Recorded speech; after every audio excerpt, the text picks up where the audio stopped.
Hi, this is Randal Schwartz, host of FLOSS Weekly. This week, I'm with Aaron Seigo, talking to the head of the Mercurial Distributed Version Control Project, Matt Mackall. Stay tuned.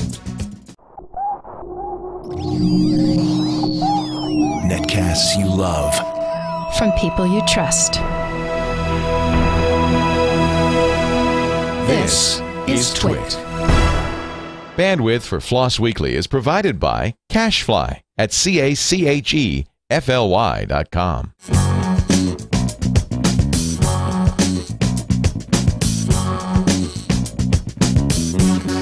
This is FLOSS Weekly with Randal Schwartz and Aaron Seigo. Episode 122 for June 2nd, 2010. Mercurial. It's time for FLOSS Weekly, the weekly show about free, libre, open source software. I love saying all those letters together just like that. I'm your host, Randal Schwartz, taking over the big chair from handling all the stuff all on my own. Well, not all on my own, because I actually bring in a co-host every week. This week's co-host, we've heard him a few weeks ago, and also a couple times when we interviewed him. It's none other than Aaron Seigo. Aaron, welcome back to the show. Hey, how's it going, Randal? And how are you doing today? Not bad. It's absolutely pouring rain outside, but that's to be expected in beautiful Vancouver. Other than that, things are pretty good. Keeping busy as usual. And that would be Vancouver, Canada, because as a Portland, Oregon resident, I think of Vancouver, I think across the river, which is pretty close. But not close to where you are. That one's, no. I'm in the Canadian one, the slightly northern one that's a little bit more rainy. But yeah, other than that, looking forward to talking about Mercurial today. It's a very cool project. Indeed. And in fact, there he said it. That's who we have on today. We have none other than Matt Mackall, who is the project leader, the originator, the head honcho, the benevolent dictator for life on the Mercurial project. Mercurial is a distributed version control system. You've heard us talk about Git and Gerrit on this show if you've been following since the beginning. So Mercurial's sort of in that same space. Have you used Mercurial, Aaron? I have. I haven't started using it in any of my own projects, but I've contributed to projects where, and that's actually how I came in touch with it, was contributing to projects that use Mercurial. That and Git were my first and only real touches with distributed version control systems. Cool. Well, I really would love to be speaking to the creator of Mercurial. We'll be getting him just in a second. I just wanted to say my bandwidth today is provided by Oversight.com. They're my client down in LA. I'm on the 43rd floor of the 9th tallest building in LA. I've been working here for quite a while now. You've heard me talk about my LA client. And I just wanted to say thank you to the local people here for the office space and the great bandwidth they provide for me to be able to be on this show. So after having said that, let me go ahead and bring on our guest today, Matt Mackall. Well, I believe we have Matt Mackall on the line with us. Hello, Matt. Hey, Randal. Hey, welcome to the show. Welcome to FLOSS Weekly. And where are we speaking to you from? I'm in Minneapolis, Minnesota. Halfway across the U.S. from me. Well, I guess it depends. It would be halfway no matter whether it's on the East Coast or the West Coast. I was in Minneapolis a couple weeks ago, but only briefly at the airport. A lot of people come through there. Yeah, I imagine so. So I introduced Mercurial just a little bit at the beginning of the show, but let's hear it straight from the, I was going to say the horse's mouth, but that might not be, well, let's hear it straight from you. How would you describe Mercurial? Well, Mercurial is I guess you'd call it a second-generation distributed revision control system. It's used by projects big and small. It's fast. It's easy to use. What more do you want? Well, what do you mean by second generation? There were some older systems like Teamware that Sun used internally, BitKeeper, Monotone, that sort of laid out some of the basic principles for how systems like Mercurial and Git work.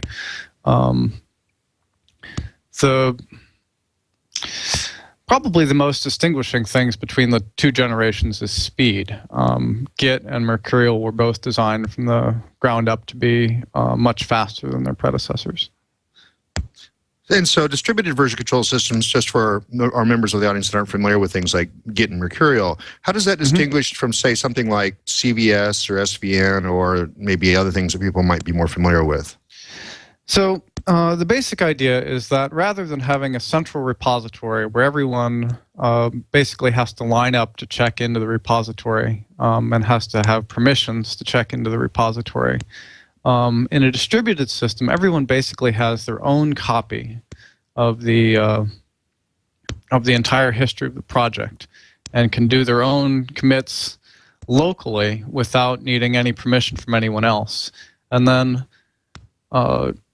to synchronize with other people, you can pull and push changes back and forth to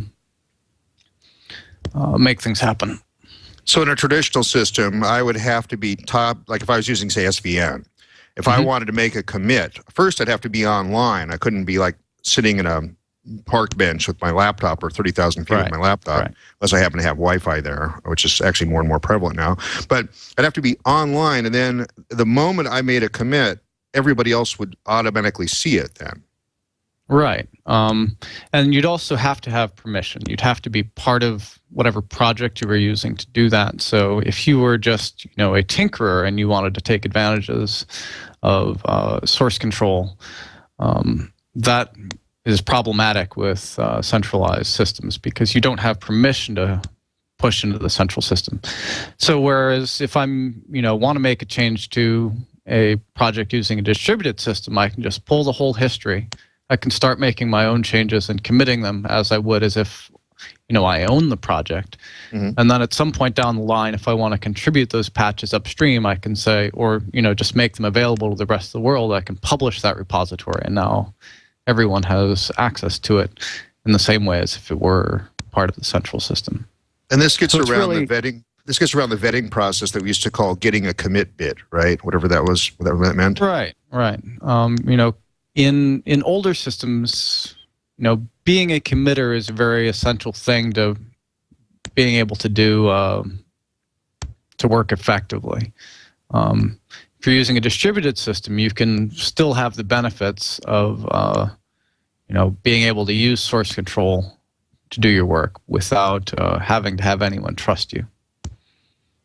And so you, even without a commit bit, I could have contributed to an open source project, and people have been over the years by taking local copies of the repository and maybe making changes, then turning in like a big patch, for example, right? Yeah. And so what something like Git or Mercurial does is it sort of lets me make local patches that are a bit smarter. Can you describe kind of how Mercurial keeps track of where how the commits link together? Well, traditionally, the history of a project in SVN or CVS is basically linear or tree-shaped.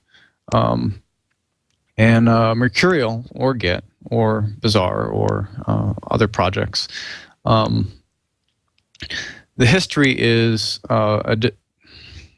directed to acyclic graph, which means there can be branching points, there can be merging together points. And so when I start working on a project, I will make a clone of that project, get its history, and then start adding changes to some branch of it. And then at some point I can merge them back into the mainstream. So each change is, I can check in a commit, and then that commit is a node in this graph of history.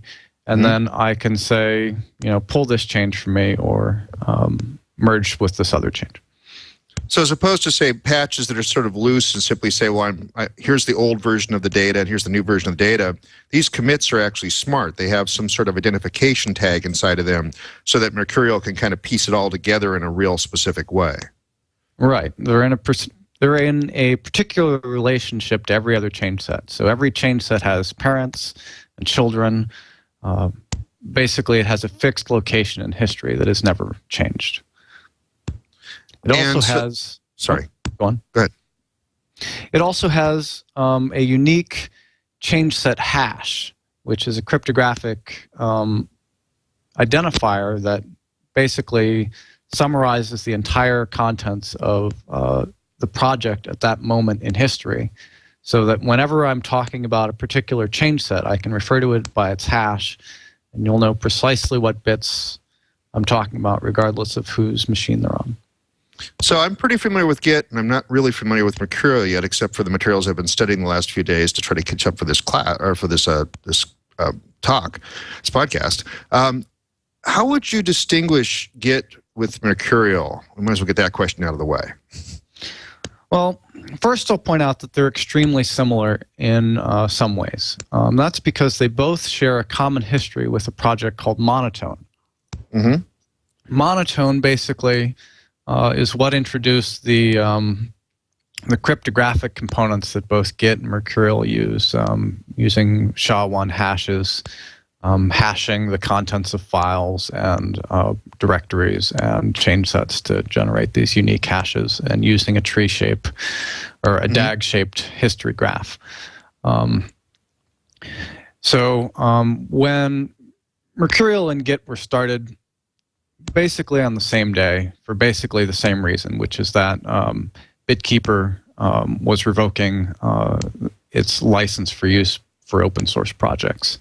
And we were both Linus and I were looking at Mercurial at Monotone for inspiration on what a next generation DVCS might look like. We had both come to the conclusion that Monotone was too slow for what we wanted to do with the Linux kernel. So at the fundamental level, the tree of files and commits and change set hashes, very similar. What makes them different? Mercurial is very user-oriented, whereas Git is very tool and automation-oriented. It's like comparing a tool like sed to where Git would be sed. It's a low-level tool for doing very powerful stuff, to a more user-friendly tool like a mail client. That's where our focus is, on being easy to understand and friendly. But otherwise, pretty similar. Okay. So there's a direct relationship there between Git and Mercurial that I actually wasn't even aware of until you actually explained that history, which is really cool. I remember when I first started getting involved with free software, you basically learned CVS, auto tools, or as we all came to love and call it auto hell, to figure out how to configure things. These days, there's this huge explosion of revision control systems. We've got Git, which is very popular, Mercurial, which is very popular. How do you see the interplay between these different tools, especially in the free software ecosystem? It's interesting because of the timing. If Git or Mercurial had, a month head start on the other, we probably wouldn't have seen the other happen at all.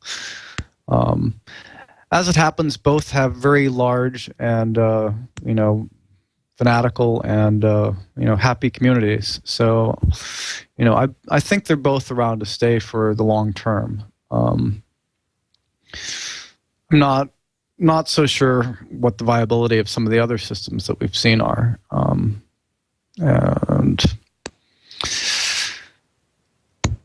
I don't know. It's been interesting. I mostly stay out of the proselytizing side of things. I've got enough work, making my own project better to focus on evangelizing one product over the other. Okay.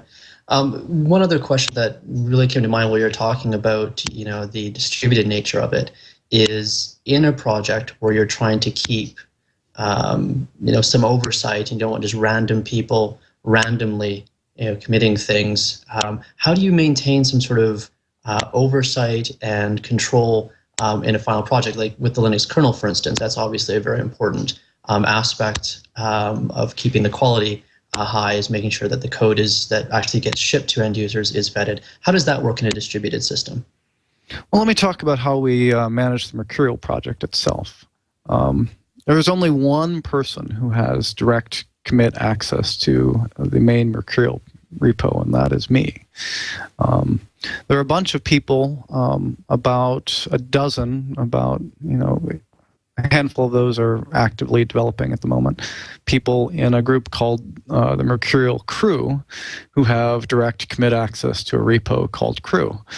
And so, every day or so I will review all of the changes that are coming from there, and pull them into the main repository if I think they're good. And if they're not, I'll find the person responsible and yell at them.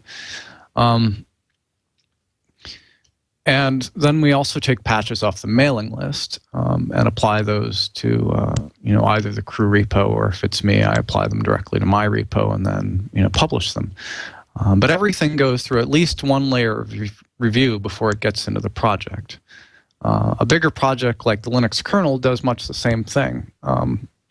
Linus reviews patches, or the incoming change sets from 100 or so trees, and the owners of those trees, say in the network space, would be accepting patches or pulling commits from other people. So there's this top-down process of pulling in contributions through multiple layers of review and multiple layers of trust.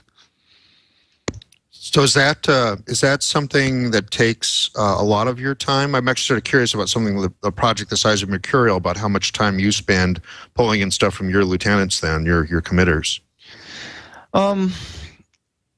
I can generally go through a day's worth of patch review in a couple hours.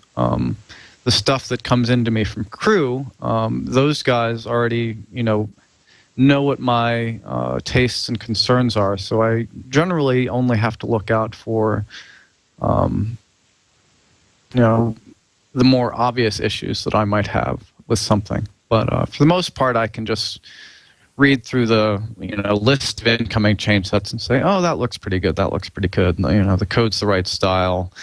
That patch doesn't seem obviously insane. So, these all look good, and I'll pull them all and publish them, run the test suite. For, stuff from unknown contributors, I'll read through the code for style,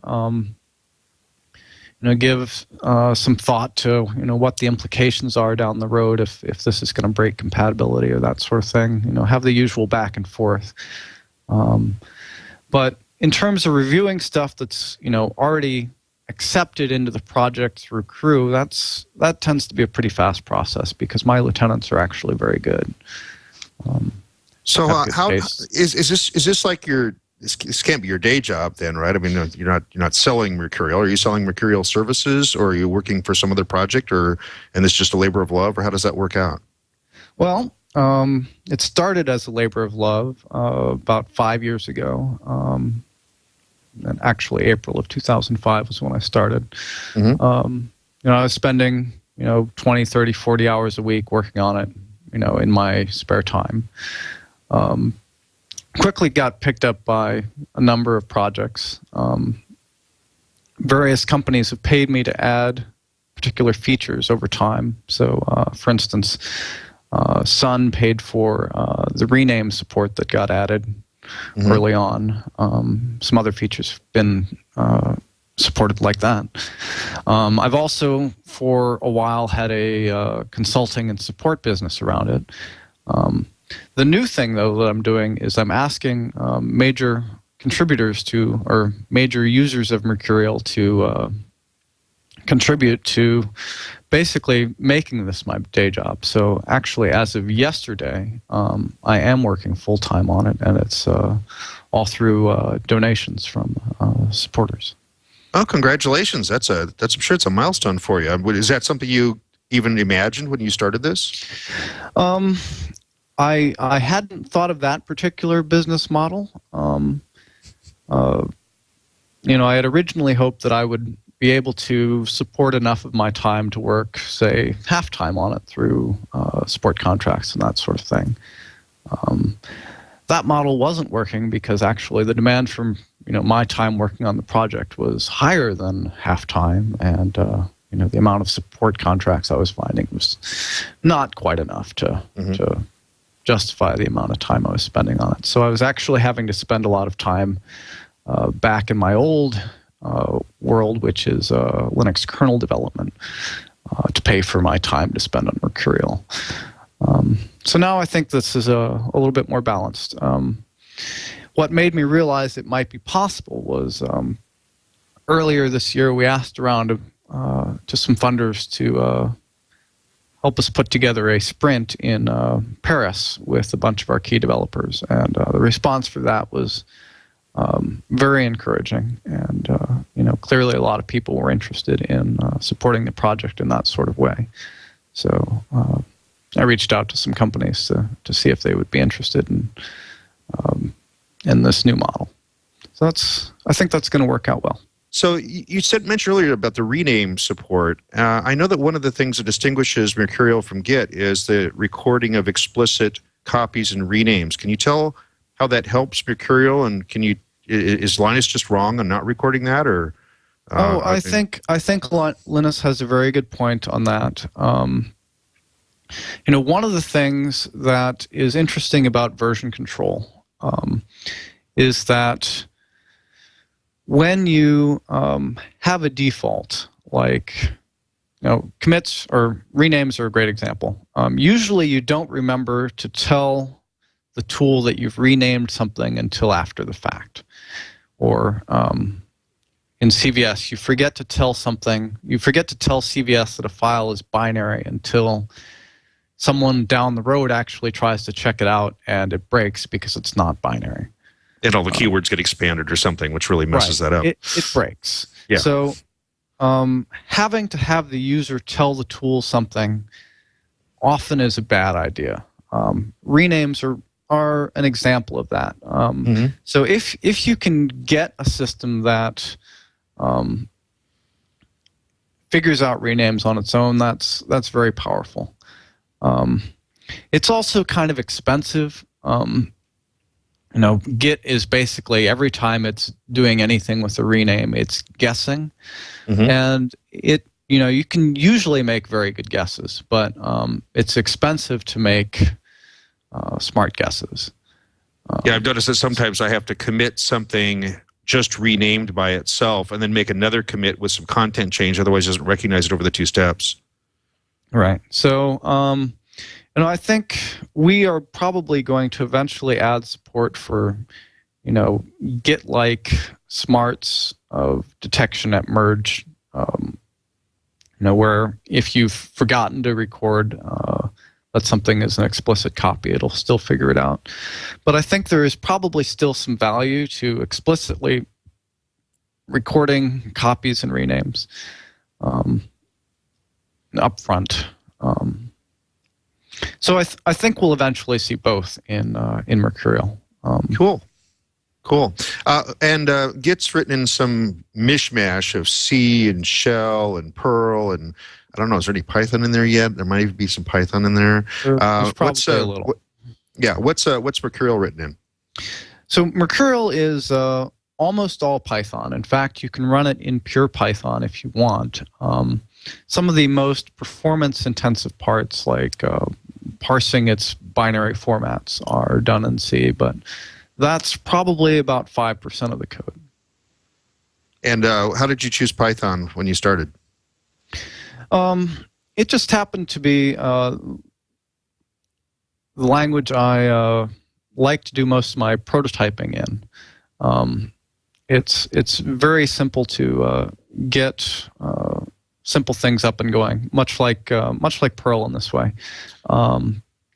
But you said prototype, though. You said prototype, though. Did you envision that this would be just sort of like the one-off to kind of see how to make this thing work, and then you'd rewrite it in something like C?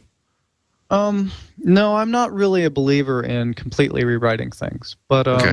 I think scripting languages are an excellent choice for things in the application space. So as opposed to like kernels and things obviously need to be in lower level languages like C for various reasons. But applications, I think, make a lot of sense to write in languages like Python, because the time you spend hardening a C program or a C++ program for things like dangling pointers and things, you never get back in performance, really. I can admit, yeah, programmer time is pretty expensive these days. No matter how much time you spend on it, it's just you really don't want to burn that if you don't have to. Definitely. So I wrote the first prototype of Mercurial in just a few days. The storage backend that it uses, which is called Revlog, which is the Delta storage with order 1 extraction, which is an important fundamental of the program. I wrote that in a single train ride using Python, because Python already had some of the tools in its standard library, like zlib compression and some basic delta generation. We've progressed from that internally, but we got the code up and running in very short order. Nice, nice. So what I know the Linux kernel and therefore a lot of the associated projects with the Linux kernel are done using Git. What are some of the big projects using Mercurial? Open Solaris, okay. Mozilla Firefox, Java, OpenOffice. Got a lot of Sun things in there. We've got a long list on our website. GNU Emacs, I know, because I'm always seeing that discussion there. Is that true? Yeah, I think they were using. They moved from. Last I heard they were using BZR, but right. I'm sorry. Right, it's using BZR. Well, whatever it was, it isn't Git. That's what I know, because I have to keep going through the. Yeah, I think they're using BZR because Bazaar is officially a GNU project. Well, we'll have to get them on next to say how they differ from Git and Mercurial now. Probably the biggest difference is they've got a corporate backer in Canonical. Ah, right. That makes a big difference. So what's the most unusual thing that has come out of being a project leader for Mercurial over 5 years? Hard to say. I've been doing, open source stuff at a pretty high level for a long time. So I'm actually getting invited to fewer conferences because there aren't any specifically devoted to Mercurial. But I've got a shirt now. That's something. Oh, cool. There's, being a leader of a project. It's an interesting skill to develop. Learning a lot of things about the value of other people's time and effort and enthusiasm for things, and trying to figure out how to best take advantage of that. Keeping people motivated and involved, and moving things forward. Have you managed to avoid the issue of anybody saying, I want to fork Mercurial?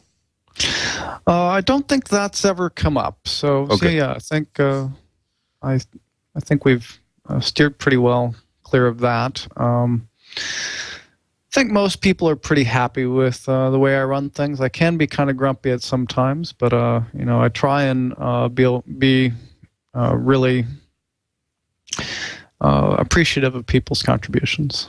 Cool, cool. So if I'm just starting out, well, obviously if I'm working with another existing project and they're using Mercurial or using Git or using, Bazaar or something else like that, I'm pretty much locked into whatever they're using. But not if I'm entirely. Really, why not? Sure, Tell me. Sure. So we've got two interesting side projects or third-party projects. One is called HGSVN, and the other is called HG. I probably got that first one wrong because I never used Subversion. There's actually two of these projects. There's one called HGSVN, which I think is the older one, and there's another one called HG Subversion, which are both tools for syncing a Subversion repository to a Mercurial repository, then working on it, and then pushing back. And there's a similar tool for working with Git that basically translates everything on the fly from the Git format to Mercurial, and then you can use Mercurial natively. So even if the upstream has decided, okay, we're going to, or the group, I should say, just decided we're all going to use SVN or we're all going to use Git, you could still, as an individual, choose to work with Mercurial. Now, where does that fit in terms of translation back and forth? Because I know the Git SVN one is really kind of annoying. It's like I keep telling everybody, it's like a flying car. Everybody wants it until they find out it's not really very good as a car or as an airplane. Is HG SVN as weird? I can't actually speak to that because I've never had an excuse to work on a Subversion-based project. Okay. Also, the Git-based project I work on, Mercurial, or the Linux kernel, is probably too big for HGGit to manage right now. So I use that via a mirror of the Git repository that I've been maintaining for 5 years. That's on kernel.org. But yeah, I mean, for many purposes, especially for smaller projects, you can pretty much use whatever tool you want, regardless of what the upstream chooses. There is a mismatch cost that's not insignificant, but some people are excited enough about Mercurial that they'll take that cost. Cool. But let's say that I'm starting out from scratch, and can you give me a fair way of choosing whether I would want Git or Bazaar or Mercurial or SVN or how would you choose amongst those? Is there any particular things that would influence me as an individual choosing it for my own project? I would probably look at the ecosystem you're in. If you are, say, closely tied to the kernel, probably makes a lot of sense to think about Git because a lot of your users will be in that space. If you are, in, say, the Python space, Python is managed in Mercurial these days, or is rapidly moving there. Mercurial will make a lot of sense there. Similarly for Java or working with Mozilla. Other than that, you're pretty much on your own. You should probably go through the tutorials for a couple of the tools that you're interested in and see what grabs you. I obviously think Mercurial is easier to use. Every time I sit down with Git, I get a bit of a headache. But that's just me. Obviously, other people love it. So it's a fair cop. I mean, if we were talking Emacs versus VI, I'm sure we'd have people arguing both sides of that as well. Absolutely. Which I have to ask: Emacs or VI? Emacs. Yeah, there we go. Can't figure out VI for the life of me. So you win on that one. You would definitely win on that one. Is there something the equivalent of GitHub for Mercurial, like a free hosting service somewhere? There are lots and lots, actually. The most well-known is probably Bitbucket, which has similar setup, free hosting. Google Code also supports Mercurial and or SVN. The most surprising entry in this field is Microsoft's CodePlex. I don't know much about it except for a few months ago, they announced Mercurial support, and it's been a lot of Windows users in Mercurial lately. So, that's pretty exciting. So that is one thing we didn't mention in the comparison thing is that Git kind of sucks on Windows, and I understand you've got pretty decent support for Mercurial on Windows.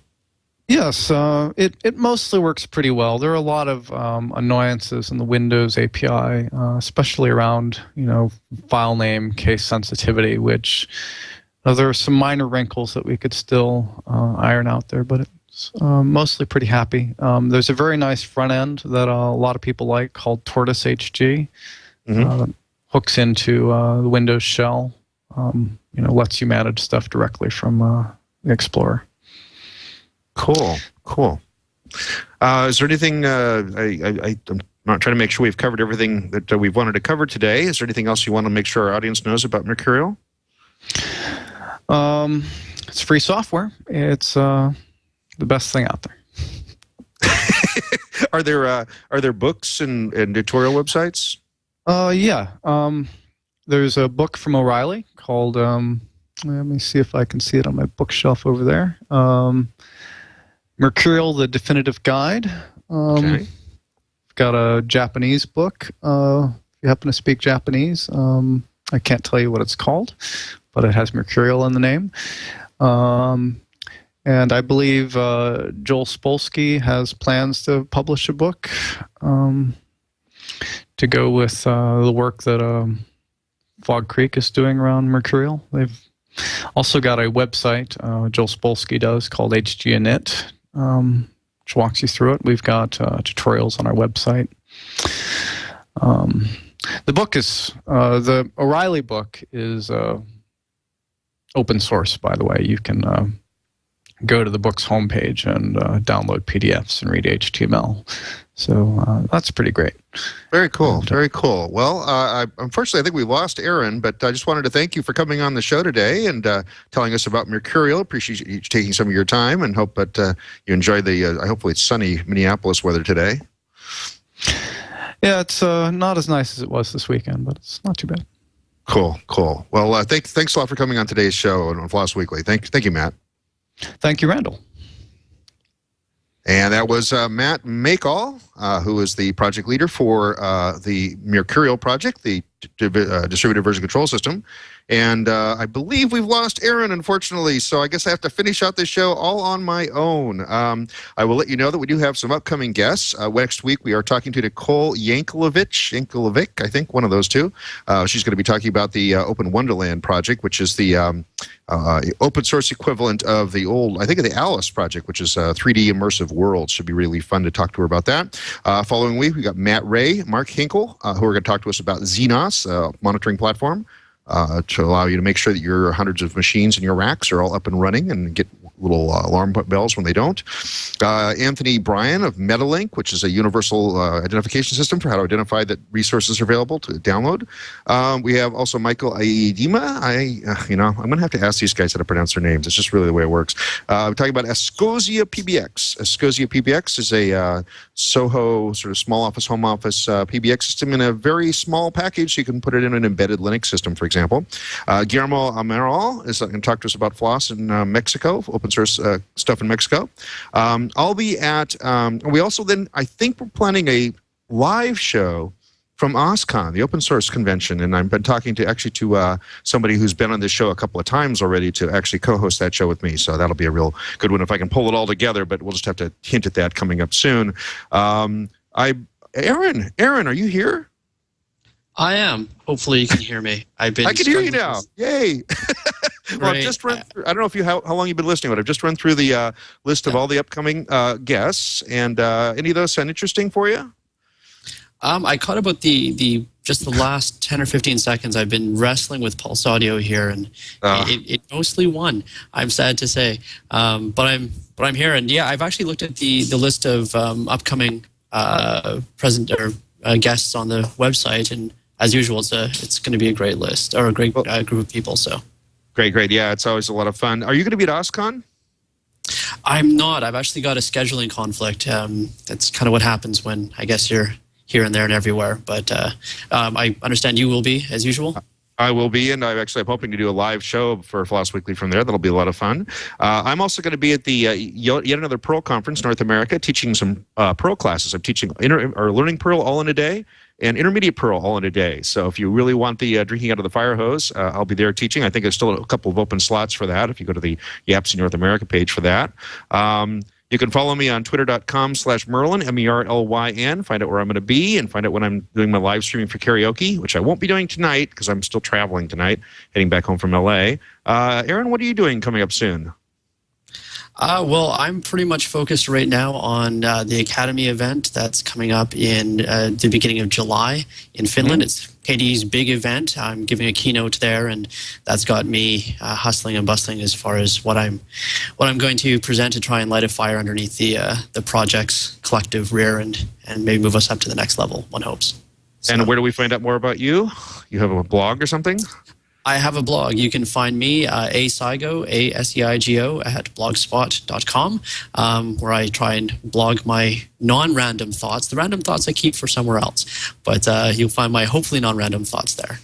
Very good, very good. All right. Well, I'm sorry we lost you for most of the show. This would have been a lot more fun having a few more questions coming from you, but we'll have you back again. Don't worry. You do great. I'm glad you're one of my rotating panel of co-hosts. I really appreciate you taking your time to be on the show today, as always, and I'm sure you'll be back soon. Anything else you want to say to our audience before I let them go? Just that, yeah, I'm sorry I couldn't, I dropped out there with the audio problems. How frustrating is that? Great fun, though, being on here. I look forward to being on it again. So thanks for the opportunity. Yep. Very good. Well, thank you for being on the show, and thank you all at home for listening to this show and seeing it if you're watching it live on the video.